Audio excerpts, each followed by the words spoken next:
Racist cop arrests black woman. Stealing on plane. But what happens next is shocking. In this gripping video, we delve into an unsettling incident that unfolded on a commercial flight. A black woman was accused of theft while on board, leading to a confrontation with an officer. The scenario that ensues is both shocking and thought-provoking, shedding light on systemic issues of racial bias and discrimination. If you are enthusiastic about this narrative, please inform us. If you appreciated the video, press 1. If not, select 0. Your feedback genuinely motivates me to collect additional uplifting and significant narratives. Want to miss a single chapter. The gentle hum of the aircraft lulled most passengers into a state of drowsy contentment.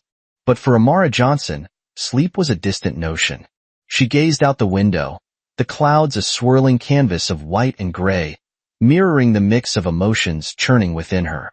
The successful business trip, the anticipation of returning home to her family, the lingering sting of a microaggression encountered at the airport. It all swirled together, a complex cocktail of triumph and unease. Amara adjusted her crisp blazer, a subtle armor against the world's casual dismissals. As a black woman, a chief financial officer in a world still dominated by men, she'd learned to navigate the subtle slights, the underestimations that prickled like tiny needles. She carried herself with a quiet confidence, a testament to her hard-won achievements and the unwavering support of her family and community. But beneath that confident exterior lay a lingering vulnerability, a shadow cast by a childhood incident she couldn't quite shake off. The memory flickered through her mind. A sneering face, a hurled insult, the feeling of helplessness as she watched her father being unjustly accused of theft. It had been a formative experience, shaping her sense of justice and fueling her determination to succeed. A sudden jolt of turbulence brought her back to the present. Glancing around the cabin, she observed the tapestry of humanity that made up her fellow passengers. An elderly couple dozing peacefully, a young mother struggling to soothe a fussy baby, a group of teenagers excitedly discussing their vacation plans. A middle-aged man in a worn baseball cap avoided her gaze, while a woman in a stylish pantsuit shot her a look that could curdle milk. It was a microcosm of society itself, a mix of indifference, judgment, and the occasional spark of human connection. And then, her eyes settled on him. He sat a few rows ahead, radiating an aura of entitlement. Hartley, she'd heard the flight attendant call him. Immaculately dressed, silver hair slicked back, he exuded an air of wealth and privilege. He'd been staring at her intermittently, a flicker of disapproval in his eyes each time their gazes met. It was the kind of look Amara knew all too well, a judgment that ran deeper than her attire or her seat in first class. A wave of nausea washed over her as she recalled the incident at the airport. A security guard, eyes lingering on her skin a moment too long, had insisted on a more thorough check of her bag. "Just protocol, ma'am," he'd said with a dismissive smile. But the implication hung heavy in the air, a reminder that even in her tailored suit and with her boarding pass in hand, she was still seen as a potential threat. Suddenly, a commotion erupted a few rows ahead. Hartley was on his feet, his face contorted in rage. "My wallet." "It's gone," he bellowed, his voice cutting through the cabin's quiet hum. His accusing eyes darted around, finally settling on Amara. "You," he snarled, pointing a finger at her. "I saw you eyeing my briefcase. You took it." Amara's heart pounded in her chest, the childhood memory flashing before her eyes. "Sir, I assure you, I have nothing to do with your wallet," she said, her voice steady despite the tremor in her hands. But Hartley, a man accustomed to getting his way, was beyond reason. Fueled by a lifetime of privilege and an ingrained sense of superiority, he launched into a tirade. "Don't play innocent with me," he spat. "People like you are always looking for a handout, trying to take what's not yours." A young man sitting nearby shifted uncomfortably in his seat. He muttered something under his breath that sounded like, "That's not right," but quickly fell silent when Hartley glared in his direction. A woman across the aisle leaned over and whispered to her companion, "Well, she does look suspicious." Amara felt a wave of despair wash over her. It was like being trapped in a nightmare where no one could hear her pleas. The flight attendant rushed over, attempting to de-escalate the situation, but Hartley was unrelenting. "Call the police," he demanded. "This woman is a thief."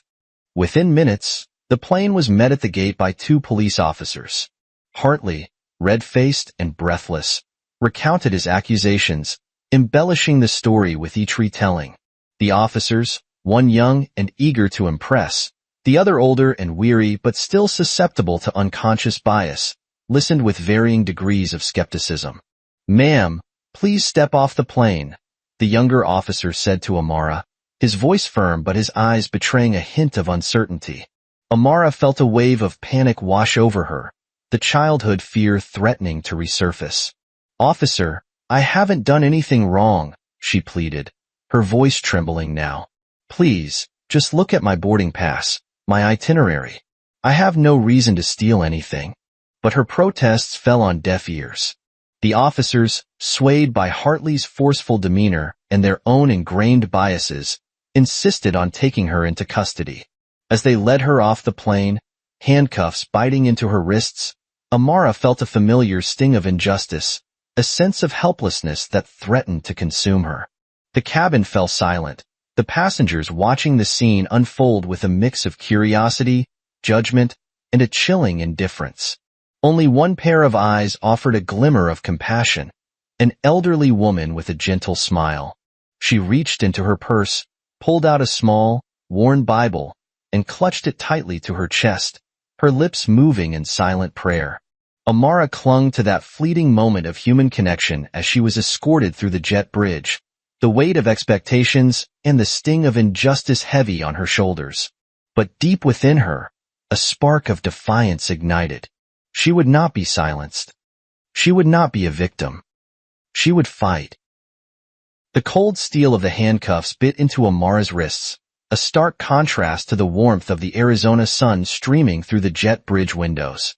Each clank of the metal echoed the pounding of her heart, a drumbeat of disbelief and rising indignation. She walked alongside the officers, her head held high, a mask of composure barely concealing the turmoil within. As they entered the terminal, a cacophony of sounds assaulted her ears, the rumble of luggage carousels, the announcements blaring over the loudspeaker, the chatter of hurried travelers. A small crowd had gathered, their faces a mixture of curiosity and judgment. Amara felt their eyes on her, stripping away her dignity, reducing her to a spectacle. Whispers followed her like a shadow. Did she really steal something? She looked so calm. Maybe she's guilty. The weight of those unseen eyes, the silent accusations, threatened to crush her. The officers led her to a small, sterile room, the air thick with the scent of disinfectant. The walls were bare except for a faded poster outlining passenger rights, a cruel irony in Amara's current situation. She sank onto the hard plastic chair, its coldness seeping through her skirt. The handcuffs dug into her wrists with each movement, a constant reminder of her unjust confinement. She closed her eyes, fighting back the tears that threatened to spill, her chest constricting with a familiar panic. This couldn't be happening. Not to her. Not after all she had overcome. The younger officer, whose name tag read Officer Miller, paced the room, his youthful face etched with uncertainty. He kept glancing at Amara, his eyes filled with a mixture of apprehension and something akin to pity. His partner, a grizzled veteran named Sergeant Davis, leaned against the wall, arms crossed, his expression a mask of indifference. "Ma'am, we need to ask you some questions," Officer Miller began, his voice hesitant. Amara took a deep breath, summoning her composure. "Officer, I've told you, I didn't steal anything. This is a misunderstanding." Sergeant Davis snorted. "Sure it is. Happens all the time. Folks like you, always playing the victim." Amara felt a surge of anger, hot and prickly, rising in her throat. "Folks like me? What's that supposed to mean?" "You know what I mean," Davis muttered, his eyes filled with disdain. Officer Miller cleared his throat, attempting to regain control of the situation. "Ma'am, we have a witness who claims to have seen you near the victim's belongings." "That's ridiculous," Amara exclaimed. "I was in my seat the entire flight, except for when I went to the restroom." "Sure you were," Davis said sarcastically. "And I'm the Queen of England." Amara's hands clenched into fists, her nails digging into her palms. Helplessness washed over her, leaving a bitter taste in her mouth. She was trapped in a system that seemed designed to work against her, where her word held no weight against the accusations of a privileged white man. The memory of her father, falsely accused and humiliated, flashed through her mind, fueling her anger and determination. Suddenly, a news report flashed across the small television screen mounted in the corner of the room. A black teenager had been fatally shot by police during a routine traffic stop. The news anchor's voice droned on about the tragic incident and the ongoing investigation. Amara felt a surge of despair. Another life lost, another injustice perpetrated. The statistics scrolled across the bottom of the screen. Black Americans were 3 times more likely to be killed by police than white Americans. The numbers blurred in her vision, a stark reminder of the systemic bias that permeated society. She looked up at the officers, their faces illuminated by the flickering screen. Miller seemed uncomfortable, shifting his weight from one foot to the other, his gaze darting between Amara and the TV. Davis, however, remained impassive, his eyes fixed on the television, a flicker of something cold and unreadable in their depths. Amara knew she couldn't remain silent. This wasn't just about her anymore. It was about all the black men and women who had been unjustly accused, profiled, and victimized. It was about her father, whose spirit she carried within her. It was about the future, about creating a world where her children wouldn't have to face the same injustices. Taking a deep breath, she straightened her shoulders and looked the officers in the eye. "I will not be treated this way," she said, her voice firm and resolute. "I am a law-abiding citizen, a successful professional, and I deserve to be treated with respect." The officers exchanged glances, surprised by her sudden shift in demeanor. Amara continued, her voice rising with each word, echoing in the small, sterile room. "You have no evidence, no probable cause to detain me. This is racial profiling, plain and simple, and I will not stand for it." The room fell silent, the only sound the hum of the air conditioning and the distant chatter from the terminal.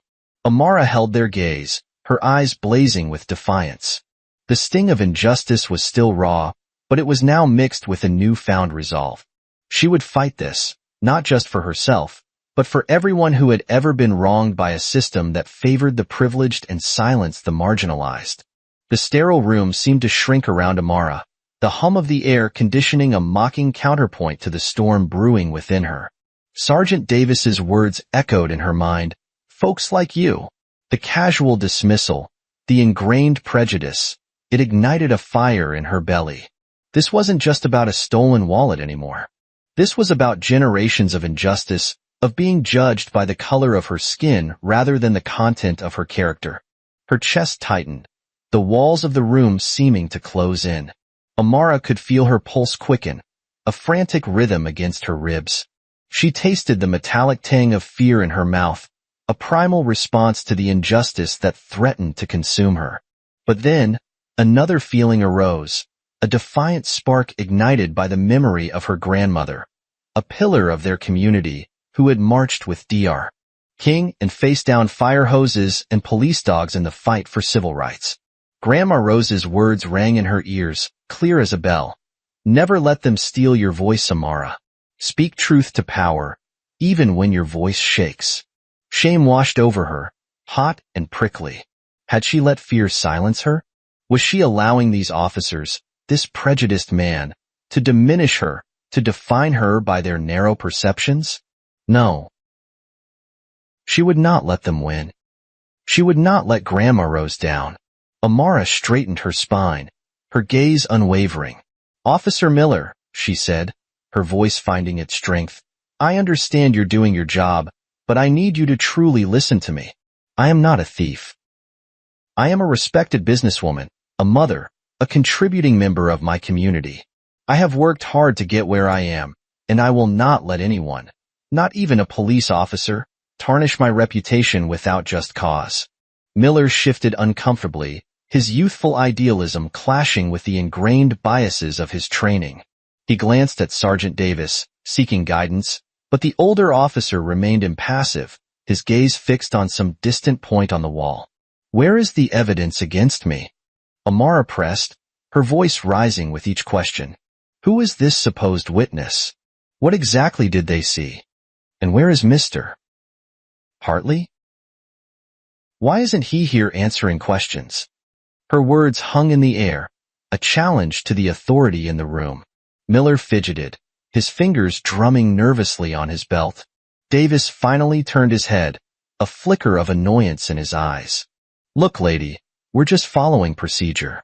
If you cooperate, this will all get sorted out. Cooperate? Amara retorted, her voice edged with steel. I've been nothing but cooperative. I've answered your questions, provided my identification, and yet you continue to treat me like a criminal. This is not procedure. This is prejudice. A tense silence filled the room, broken only by the shallow breaths escaping Amara's lips.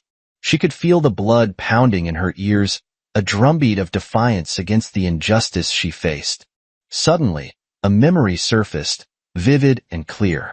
It was her first day of college, a sea of unfamiliar faces, the weight of expectation pressing down on her. She had felt out of place, intimidated by the predominantly white student body. But then, a professor, a kind woman with a warm smile, had pulled her aside and said, Amara, you belong here. Your voice matters. Never be afraid to speak your truth. That memory, that simple act of encouragement, had stayed with her all these years. It had given her the confidence to pursue her dreams, to break barriers, and to never let anyone dim her light.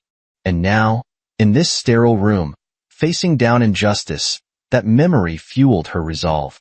I will not be silenced, she declared, her voice ringing with newfound conviction. I will not be intimidated. I will not let you treat me like this. Officer Miller's eyes widened, a flicker of admiration crossing his face. Even Sergeant Davis seemed momentarily taken aback by her fierce determination. Amara stood tall, her gaze unwavering, her voice a beacon of strength in the face of adversity. She had found her voice, and she would use it to fight for justice, not just for herself, but for everyone who had ever been wronged by prejudice and discrimination. The small, sterile room felt charged with a strange energy as the officers processed Hartley's arrest. Amara, still buzzing from her confrontation with Hartley and the revelation of her identity, sank into the hard plastic chair, her legs suddenly feeling like lead. The adrenaline that had fueled her defiance was fading, leaving a residue of shaky relief and a lingering sense of unease. She closed her eyes, her shoulders slumping with the weight of the ordeal, and let out a long, shuddering breath. Officer Miller, his youthful face now flushed with a mix of embarrassment and admiration, approached Amara cautiously. Agent Johnson, he said, his voice earnest, I apologize for the misunderstanding. We clearly made a mistake. Amara opened her eyes and met his gaze, a flicker of empathy softening her expression. She saw the genuine remorse in his eyes and recognized the internal conflict he must be experiencing. She knew Miller was likely caught in a system that often favored the word of the privileged over the pleas of the marginalized. Officer Miller, she replied, her voice calm but firm, I appreciate your apology. This incident highlights the importance of thorough investigation and unbiased judgment, something I hope you'll carry with you in your future work. Sergeant Davis, his face etched with a mixture of resentment and grudging respect, remained silent, his gaze fixed on the floor. Amara didn't expect an apology from him. His ingrained biases were likely too deeply rooted to be easily dislodged. She simply offered him a curt nod before turning her attention back to Miller. As she stepped out of the room, a ripple of applause erupted from the gathered passengers. Some approached her with words of support and apologies for their initial judgments. I'm so sorry, ma'am, a middle-aged woman said, her eyes filled with remorse. We should have known better. A young man, his face flushed with admiration, extended his hand. That was incredible, Agent Johnson. You really showed them. Amara felt a warmth spread through her chest, a sense of solidarity with these strangers who had witnessed her ordeal. Their support, though belated, was a reminder that even in a world rife with prejudice, there were still those who value truth and justice. But as she walked through the terminal, a new wave of anxiety washed over her, tightening her chest and quickening her pulse. The incident had already made its way to social media, and her phone buzzed incessantly with notifications. News outlets were clamoring for interviews, and her name was trending on Twitter, a chaotic mix of praise and hateful comments flooding her feed. She felt exposed, vulnerable, a knot of apprehension forming in her stomach. Stepping out of the airport, the glare of the afternoon sun hit her like a spotlight, intensifying the throbbing in her head. A group of reporters surged forward, microphones thrust in her face, cameras flashing, their questions a cacophony of demands. Agent Johnson, can you tell us what happened on the plane? How do you feel about being wrongly accused? What message do you have for other victims of racial profiling? Amara, overwhelmed by the sudden onslaught of attention, retreated back into the relative safety of the terminal. She needed time to process, to strategize, to decide how to use this platform that had been thrust upon her. Just then, her phone rang, a familiar melody cutting through the noise. It was a mess.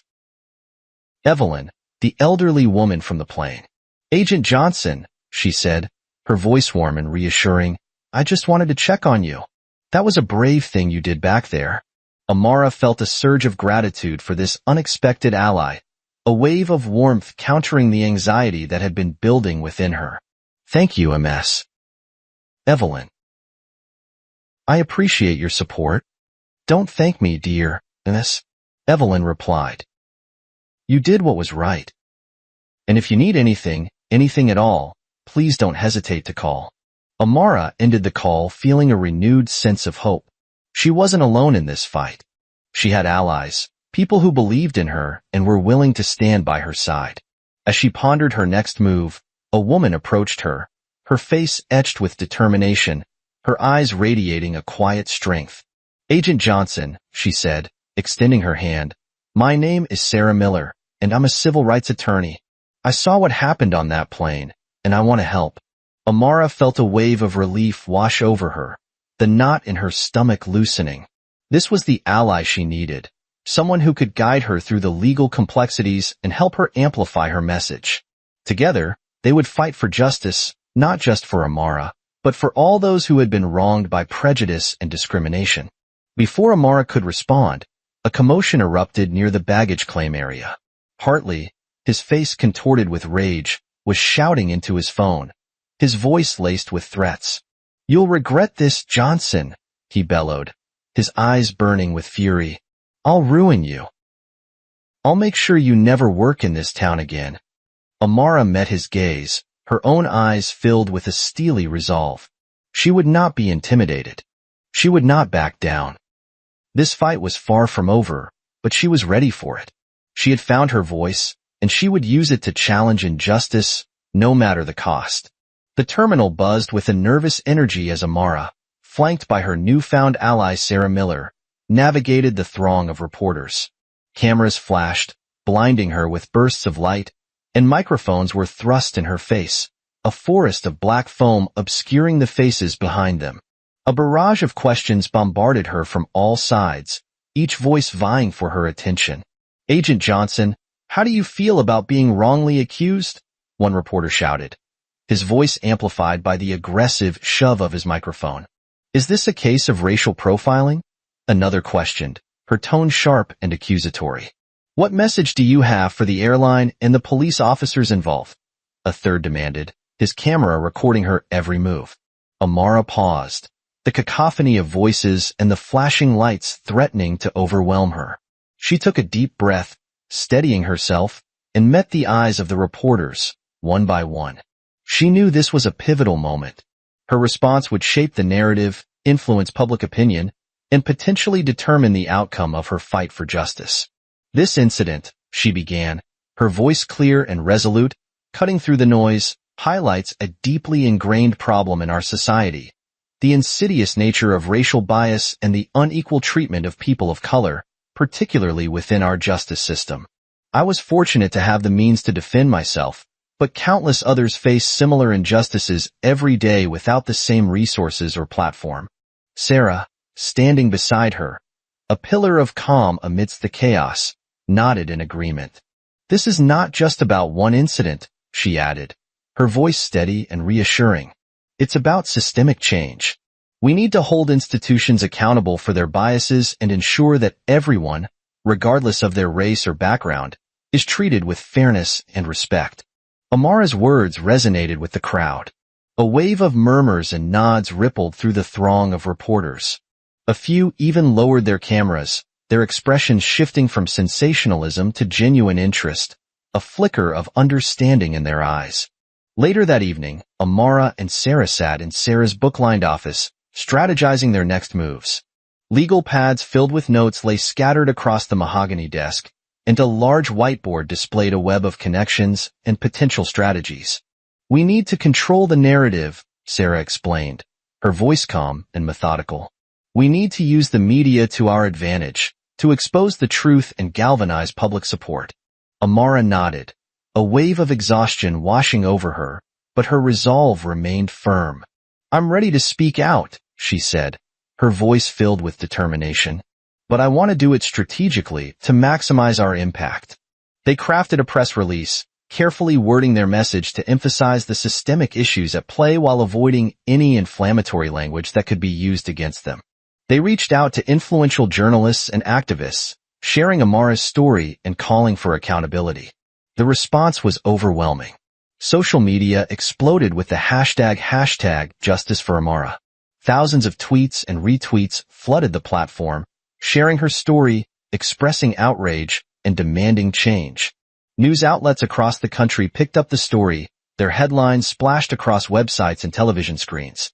Amara's interview on a national news program went viral, her eloquent and passionate call for justice resonating with viewers across the country. Comments poured in, praising her courage and expressing solidarity. Support poured in from all corners of society. Civil rights organizations offered their resources, legal experts volunteered their services, and ordinary citizens sent messages of encouragement and solidarity. Amara's story had touched a nerve, awakening a collective consciousness about the pervasive nature of racial bias and the urgent need for change. People organized rallies and protests, demanding accountability from the airline and the police department. Donations flooded into Sarah's legal aid organization, providing resources to fight similar cases of injustice. But not everyone was on Amara's side. Hartley, fueled by a mixture of anger and desperation, doubled down on his smear campaign. He hired a PR firm to discredit Amara, planting false stories in the media and unleashing a torrent of online trolls to attack her character and question her motives. Hateful comments flooded her social media feeds, and anonymous threats filled her voicemail. Amara felt the pressure mounting. The constant scrutiny, the hateful comments, the threats. It was a relentless assault on her spirit. She found herself waking up in the middle of the night, her heart pounding, her mind replaying the events on the plane and the vicious attacks online. Doubt crept in, whispering insidious questions. Was she doing the right thing? Was she strong enough to withstand this onslaught? But she refused to be intimidated. She drew strength from the growing community around her, from the messages of support, from the knowledge that she was fighting for something bigger than herself. She found solace in prayer, in the unwavering support of her family, and in the quiet moments of reflection where she reminded herself of her purpose. One evening, as she scrolled through her Twitter feed, a message caught her eye. It was from a young black woman, a college student who had seen Amara's interview. "Thank you for speaking out," the message read. "You've given me the courage to share my own story of discrimination. I'm not alone anymore." Tears welled up in Amara's eyes. This was why she was fighting. This was why she refused to be silenced. Her voice, her story, had the power to inspire others, to empower them to stand up for themselves and demand a more just and equitable world. The weight of Hartley's smear campaign pressed down on Amara like a suffocating blanket. False accusations and distorted narratives flooded the media, painting her as an opportunistic troublemaker seeking fame and fortune. Online trolls amplified the negativity, their hateful comments echoing through the digital sphere, each one a tiny dagger aimed at her heart. She found herself constantly checking her phone, a morbid fascination drawing her to the cruel words, the insidious doubts they sowed. Sleep became a luxury she could barely afford. The nights were filled with restless tossing and turning. The sheets tangled around her legs like the web of lies spun by Hartley's PR machine. Her mind replayed the events on the plane in an endless loop. The faces of the passengers, some judgmental, some indifferent, the sting of Hartley's venomous words, and the cold steel of the handcuffs against her wrists. Doubts gnawed at her. Was she strong enough to withstand this onslaught? Would she ever be able to clear her name and reclaim her life? But amidst the darkness, glimmers of hope emerged. Messages of support continued to pour in, each one a lifeline in the sea of negativity. They came from unexpected corners of the internet. A teacher in rural Kansas who used Amara's story to spark a classroom discussion about justice. A grandmother in Florida who shared her own experiences with discrimination. A young man in California who vowed to become a lawyer and fight for equality. These messages, filled with empathy and encouragement, reminded her that she wasn't alone. Sarah, her tireless advocate, worked tirelessly behind the scenes, countering the false narratives and building a legal case that would expose Hartley's deception.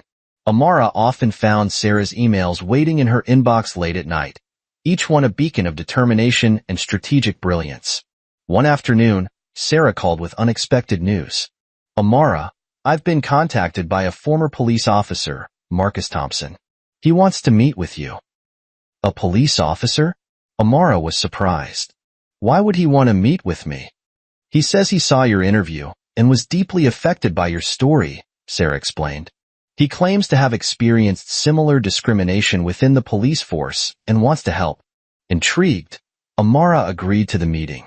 They met in a quiet corner of a bustling coffee shop, the aroma of roasted beans and the gentle hum of conversation providing a comforting backdrop to their tense encounter. Marcus Thompson was a tall, imposing man with a weathered face etched with the lines of hard-won experience. He sat with a rigid posture, his hands clasped tightly on the table, his eyes filled with a mixture of pain and determination. Agent Johnson, he began, his voice low and gravelly, each word measured and deliberate. I saw what happened to you on that plane, and it brought back a flood of memories. I spent 20 years on the force, and I saw firsthand how racial bias can poison even the most well-intentioned officers. I tried to speak out, to challenge the status quo, but I was silenced, ostracized, and eventually forced out. He paused, his gaze dropping to his hands, his knuckles white against his dark skin. Amara listened intently, her heart aching for the pain she saw reflected in his eyes. She recognized a kindred spirit in this unlikely ally, a fellow warrior who had battled the same demons from within the belly of the beast. Mr. Thompson, she said, her voice soft but firm, your experience is a stark reminder that this fight isn't just about individuals. It's about changing the systems that perpetuate injustice. Marcus nodded, his gaze meeting hers with a newfound intensity. That's why I'm here. I want to help you expose the truth, to hold those responsible accountable, and to push for reforms that will create a more just and equitable police force. Amara felt a surge of hope, a warmth spreading through her chest that countered the chill of doubt and fear that had been plaguing her. With Marcus's insider knowledge and willingness to speak out, they could build a stronger case against Hartley and the officers involved. His testimony could be invaluable in exposing the systemic biases that had allowed this injustice to occur. But their alliance wasn't without its challenges. News of Marcus's involvement leaked to the media, and he faced a backlash from his former colleagues. Angry comments flooded online forums, branding him a traitor, a disgrace to the uniform. A segment of the public, clinging to the thin blue line narrative, accused him of betraying his fellow officers and siding with a criminal. Amara, too, faced criticism from those who questioned her decision to align herself with a former police officer, reminding her of the deep mistrust that existed between law enforcement and communities of color. Yet, Amara remained steadfast. She knew that building bridges across divides was essential to achieving lasting change. She and Marcus gave joint interviews, their voices a unified chorus against injustice. They spoke at town hall meetings, their words echoing in packed auditoriums, challenging the status quo and demanding accountability. They participated in community dialogues, sitting in church basements and community centers, facilitating conversations between police officers and residents, fostering understanding and building trust. In one such meeting, a young black mother tearfully shared her fear of her son being profiled by the police, while a veteran officer spoke of his frustration with the lack of diversity and training within the force. The raw emotions, the shared vulnerability, created a space for dialogue and understanding, a glimmer of hope in a landscape often marred by division. As the trial date approached, Amara and Sarah continued to gather evidence and build their case. They faced opposition at every turn, from Hartley's powerful legal team, who employed every tactic to delay and discredit, to the airline's attempts to downplay the incident and protect their reputation. But with each obstacle, Amara's resolve grew stronger. She was no longer just fighting for herself. She was fighting for a future where everyone, regardless of their race or background, could be treated with dignity and respect. The grand courtroom, with its towering marble columns and polished wood benches, buzzed with anticipation. Sunlight streamed through the arched windows, casting long shadows across the polished floor. Spectators filled every seat, their whispers echoing in the cavernous space like the rustling of leaves in a hushed forest. Journalists huddled in the designated area, their fingers flying across their keyboards, the rhythmic tapping a counterpoint to the murmurs of the crowd. Cameras were strategically positioned, their lenses trained on the key players. Amara, seated at the plaintiff's table, her face a mask of determined calm, her hands clasped tightly in her lap. Hartley, radiating arrogance and defiance from the defendant's side, his jaw clenched, his eyes darting around the room. And Sarah, her lawyer, exuding an aura of quiet confidence, her gaze steady and focused. The judge, a stern woman with a reputation for fairness, her face etched with years of presiding over complex cases, entered the courtroom. A hush fell over the crowd, a palpable wave of anticipation sweeping through the room. The trial, the state of Arizona v. Charles Hartley, had captured the nation's attention, becoming a symbol of the ongoing struggle for racial justice and corporate accountability. Sarah, in her crisp suit and with a voice that commanded attention, laid out the case against Hartley. She spoke with a measured cadence, her words precise and deliberate, meticulously recounting the events on the plane. She highlighted Hartley's false accusations, his condescending tone, his blatant disregard for Amara's pleas of innocence. She exposed his fraudulent insurance claim, weaving a narrative of deceit and entitlement that painted a damning picture of the defendant. She called witness after witness. The flight attendant who had witnessed Hartley's outburst, her voice trembling slightly as she recalled the scene. Passengers who had observed his interactions with Amara, their faces reflecting a mix of shame and indignation. And experts who testified to the inconsistencies in Hartley's story and the evidence of his deceitful intent, their voices resonating with authority and conviction. With each revelation, the courtroom buzzed with renewed energy. The spectators leaned forward in their seats, their eyes glued to the witness stand, captivated by the unfolding drama. Amara, though her heart pounded in her chest, felt a surge of empowerment with every truth revealed. She watched Hartley squirm in his chair, his face contorted with a mix of anger and desperation, his carefully constructed facade crumbling under the weight of evidence. A bead of sweat trickled down his temple, and his hands fidgeted nervously in his lap. Then came Marcus Thompson's turn to testify. He took the stand with a quiet dignity, his broad shoulders squared, his gaze steady and resolute. His voice, deep and resonant, filled the courtroom as he spoke of the systemic biases within the police force, the pressure to appease the wealthy and powerful, and the subtle ways in which racial prejudice could influence even the most well-intentioned officers. He recounted his own experiences with discrimination, his voice thick with emotion, his words painting a stark picture of the challenges faced by those who dared to challenge the status quo. His testimony was a powerful indictment of the system, a call for accountability and reform that echoed through the courtroom and beyond. The courtroom fell silent as Amara took the stand. She felt the weight of all eyes upon her, a mixture of curiosity, sympathy, and judgment. But she drew strength from the faces of her supporters in the gallery, her family, her friends, and Evelyn, and even a few of the passengers from the plane. She spoke with a clear and steady voice, recounting her experience with a mix of vulnerability and strength. She described the humiliation of being wrongly accused, the fear that had gripped her, the cold steel of the handcuffs against her wrists, and the resolve that had fueled her fight for justice. Her words resonated with the audience, drawing tears from some, gasps of shock from others, and nods of agreement from many. Hartley's defense team, a group of high-priced lawyers known for their aggressive tactics, tried to discredit Amara. They paced the courtroom like predators, their voices sharp and accusatory, their questions designed to trap and confuse. They painted her as an attention seeker with a vendetta against their client, insinuating that she had fabricated the story for personal gain.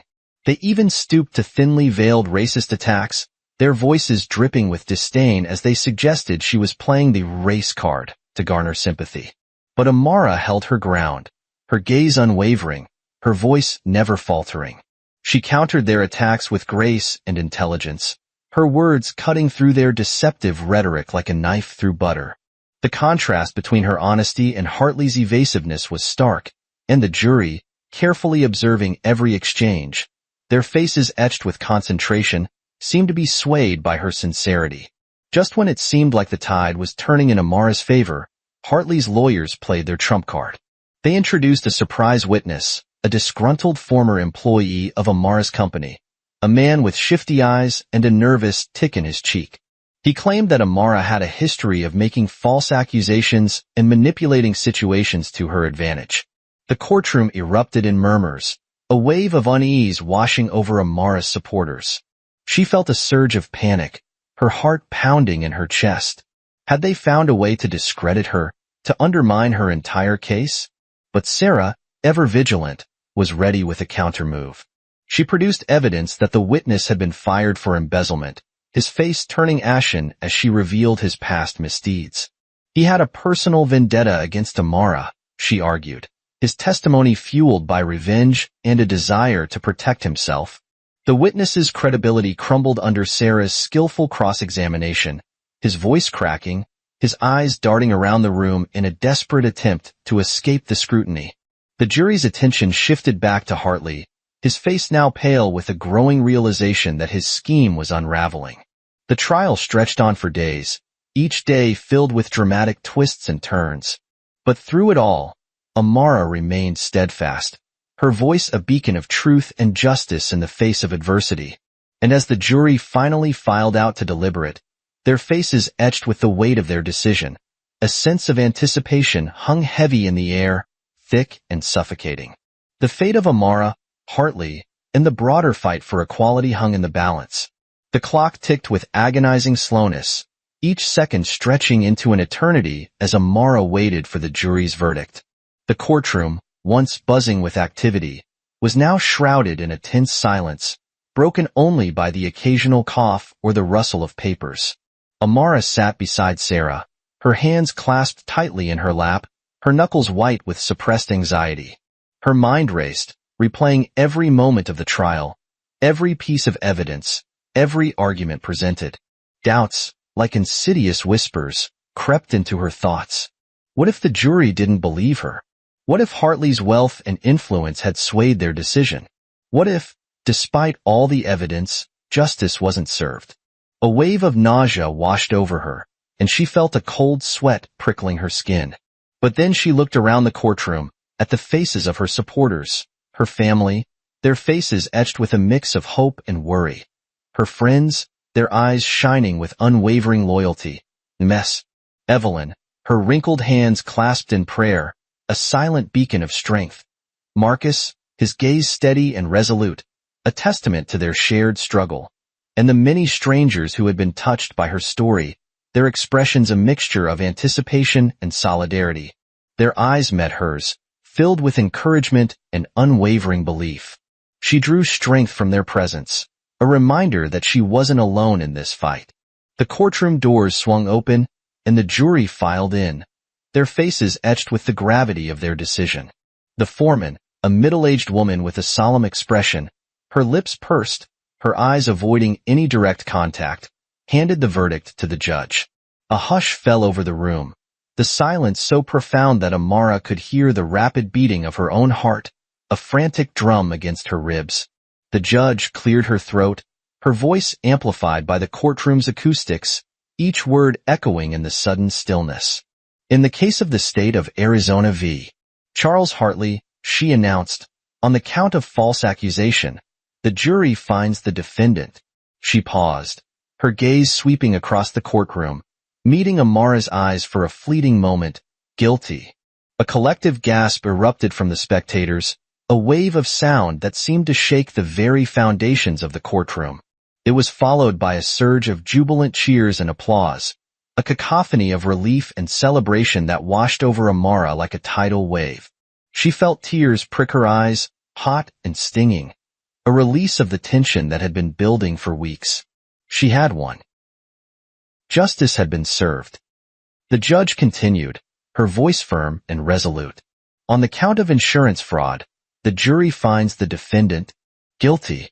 Another wave of cheers erupted, louder this time, and Amara felt a profound sense of vindication, not just for herself, but for all those who had been wronged by Hartley's deceit and arrogance.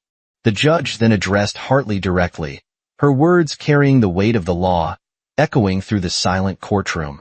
Mr. Hartley, she said, your actions have demonstrated a blatant disregard for the truth and a callous indifference to the harm you have caused.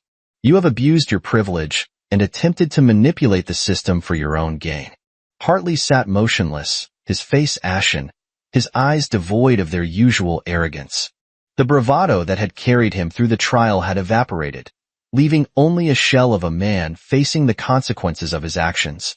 His shoulders slumped, his gaze falling to the floor, the weight of his defeat crushing his once proud demeanor. A tremor ran through his body, and a single tear escaped his eye, a testament to the utter collapse of his world.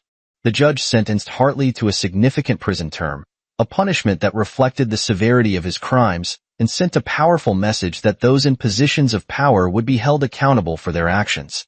She also ordered him to pay a hefty fine and restitution to Amara, stripping him of a significant portion of his ill-gotten wealth. The courtroom erupted in applause, a cathartic release of tension and a celebration of justice prevailing. As the gavel fell, a finality echoing through the room, Hartley's composure finally shattered. He sprang to his feet, his face contorted with rage, and launched into a tirade of accusations and threats. "This isn't over," he shouted, his voice cracking with desperation. "I'll appeal. I'll be back. You'll all regret this." But his outburst was met with silence, his words drowned out by the cheers of the crowd and the firm hand of the bailiff escorting him out of the courtroom. Stepping onto the courthouse steps, Amara paused, taking a deep breath of the fresh air. The sun was shining, the sky a brilliant blue, and a sense of hope filled her heart. She looked out at the crowd gathered below, a sea of faces representing all walks of life, united in their support. Banners waved in the breeze, proclaiming justice for Amara and equality for all. The air crackled with energy, a palpable sense of change and possibility. Amara raised her hand in acknowledgement, a wave of emotion washing over her. This victory wasn't just hers. It belonged to everyone who had ever been underestimated, discriminated against, or silenced. It was a victory for her grandmother, for Marcus, for the countless others who had endured injustice. And it was a testament to the power of speaking truth to power, of standing up for what is right, even when it seems impossible. This is just the beginning, she thought, a surge of determination coursing through her veins. The fight for justice never ends. In the days and weeks that followed, Amara's story continued to reverberate throughout the country. She became a symbol of courage and resilience, her name synonymous with the fight against injustice. She was invited to speak at conferences, universities, and community events, her words echoing in grand auditoriums and intimate gatherings, sharing her experience and inspiring others to find their voices and challenge the status quo. The airline, facing mounting public pressure and the threat of further legal action, issued a public apology and announced a series of reforms aimed at addressing racial bias and improving customer service. The police department, too, faced scrutiny, and calls for greater accountability and transparency echoed throughout the community. Amara's victory had sparked a movement, a collective awakening to the pervasive nature of discrimination and the urgent need for change. But she knew that the fight was far from over. There were countless others who continued to face injustice, and she felt a growing responsibility to use her platform to amplify their voices and advocate for a more just and equitable world. One day, as she sat at her desk, preparing for a speaking engagement, a wave of exhaustion washed over her. The constant demands on her time, the emotional toll of reliving her experience, and the weight of expectations were starting to take their toll. She longed for a moment of quiet, a chance to catch her breath and reconnect with herself. Just then, her phone rang. It was from a representative of a national civil rights organization. They were impressed by her courage and her commitment to justice, and they wanted to offer her a position as a spokesperson and advocate. Amara felt a mix of excitement and trepidation. This was a significant opportunity, a chance to make a real difference on a larger scale. But it would also mean stepping further into the public eye, facing new challenges, and taking on greater responsibilities. She closed her eyes, picturing the faces of those who had supported her, the messages of encouragement, the lives that had been touched by her story. "I'll do it," she whispered, a surge of renewed purpose coursing through her veins. A new chapter in her journey was about to begin, a chapter filled with both promise and uncertainty. But one thing was certain: Amara Johnson had found her voice, and she would continue to use it to fight for a world where everyone, regardless of their race or background, could live with dignity and equality. As she hung up the phone, a news alert flashed across her computer screen. "Hartley vows to appeal verdict," the headline screamed. A surge of anger mixed with determination pulsed through her. The fight wasn't over yet. But Amara was ready. She would face this new challenge with the same courage and resilience that had brought her this far. The final image of the chapter is Amara standing tall, bathed in the warm glow of the setting sun, her silhouette outlined against the cityscape. Her gaze is fixed on the horizon, a look of unwavering determination in her eyes. She is ready to embrace the future, to continue the fight, and to inspire others to join her in the pursuit of justice. Amara stood at a crossroads. The National Civil Rights Organization's offer was both exhilarating and daunting. Could she truly step into such a prominent role? Did she have the strength and resilience to lead a movement, to become a voice for the voiceless? Doubts gnawed at her. She longed for the familiar comforts of her life before the incident, her work, her family, her community. But the faces of those who had been wronged, the messages of support, the echoes of her grandmother's words urging her to speak truth to power, they all fueled her resolve. With a deep breath and a prayer for guidance, Amara accepted the offer. She dove headfirst into her new role, traveling across the country, speaking at rallies, meeting with community leaders, and lobbying for policy changes. Her voice, once silenced, now resonated in courtrooms, legislative chambers, and living rooms across America. She spoke with passion and conviction, her words weaving a tapestry of personal experience and systemic injustice, captivating audiences and igniting a fire for change. The media followed her every move, amplifying her message and fueling the growing movement for equality. The hashtag Justice for Amara evolved into hashtag Justice for All, rallying cry for systemic change that transcended racial boundaries. Newspapers ran front-page stories about her fight, television programs featured her in-depth interviews, and social media buzzed with her every word. But Hartley, despite his imprisonment and financial ruin, refused to fade quietly. Stripped of his wealth and social standing, he languished in a prison cell, his arrogance replaced by bitterness and resentment. He clung to the hope of overturning the verdict, of reclaiming his shattered reputation, of exacting revenge on the woman who had dared to challenge him. His lawyers, fueled by his desperation and the dwindling remnants of his fortune, launched a new wave of attacks, attempting to discredit Amara and paint her as a manipulative opportunist. The appeal trial was a grueling battle, a test of Amara's resilience and the strength of the movement she had inspired. But this time, she wasn't alone. A chorus of voices rose in her defense, legal experts dissecting the flaws in Hartley's arguments, community leaders testifying to Amara's character and the impact of her advocacy, and ordinary citizens sharing their own stories of facing discrimination and finding strength in her example.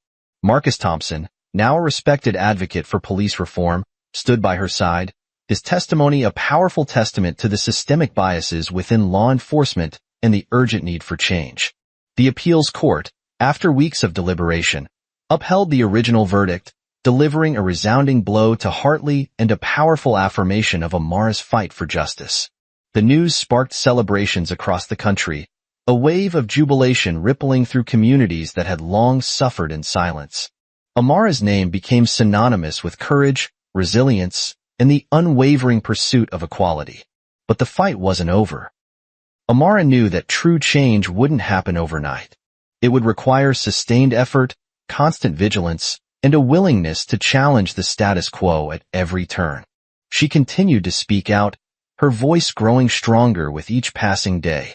She worked tirelessly to promote diversity and inclusion in the workplace, meeting with CEOs and HR departments, advocating for policies that would level the playing field and create opportunities for all. She collaborated with law enforcement agencies to implement training programs that addressed racial bias and promoted accountability, facilitating workshops where officers and community members could engage in open dialogue and build trust. And she inspired a new generation of activists, young people who organized marches, rallies, and voter registration drives, determined to build a more just and equitable world.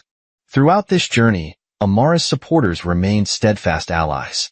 Marcus, now a consultant for police departments across the country, continued to advocate for reform from within the system. Sarah, her legal prowess sharpened by their shared battles, dedicated her career to fighting for civil rights and representing those who had been marginalized and silenced. And Ms. Evelyn, a constant source of wisdom and encouragement, became a beloved figure in Amara's growing network of supporters, her unwavering faith a reminder of the power of hope and perseverance. Years passed, and the seeds of change that Amara had sown blossomed into a movement that transformed the nation. The airline industry implemented stricter anti-discrimination policies, ensuring that all passengers were treated with dignity and respect, regardless of their race or background. Law enforcement agencies across the country embraced reforms that promoted transparency and accountability, fostering greater trust between police officers and the communities they served. The story of Amara Johnson became a staple in classrooms and community discussions, a reminder of the power of individual courage and the transformative potential of collective action. The impact of Amara's fight extended beyond national borders.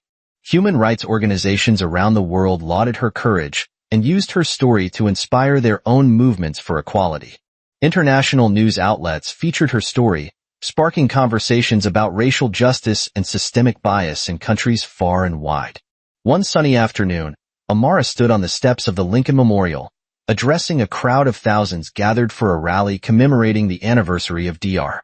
King's "I Have a Dream" speech. She looked out at the sea of faces, representing all races, ages, and backgrounds, united in their commitment to justice and equality. She saw hope in their eyes, a shared belief in the possibility of a better future. "We have come a long way," she declared, her voice ringing out across the National Mall, strong and clear. "But the journey is far from over. We must continue to challenge injustice wherever we find it, to speak truth to power, and to build a world where everyone, regardless of their race, gender, or background, can live with dignity and opportunity." As she finished her speech, a wave of applause erupted, a thunderous roar that echoed across the reflecting pool and into the annals of history. Amara looked up at the statue of Lincoln, his gaze fixed on the horizon, a symbol of hope and resilience. She knew that the fight for justice would continue, but she also knew that the seeds of change had been planted, and a more perfect union was within reach. The final image of the story is a montage of scenes. Amara embracing her family, Marcus leading a police training session, Sarah arguing a case in court, MS. Evelyn comforting a young victim of discrimination, and people of all backgrounds working together to build a better future. The camera pans up to the sky, where a flock of birds soars freely, symbolizing the boundless potential of a nation striving for justice and equality.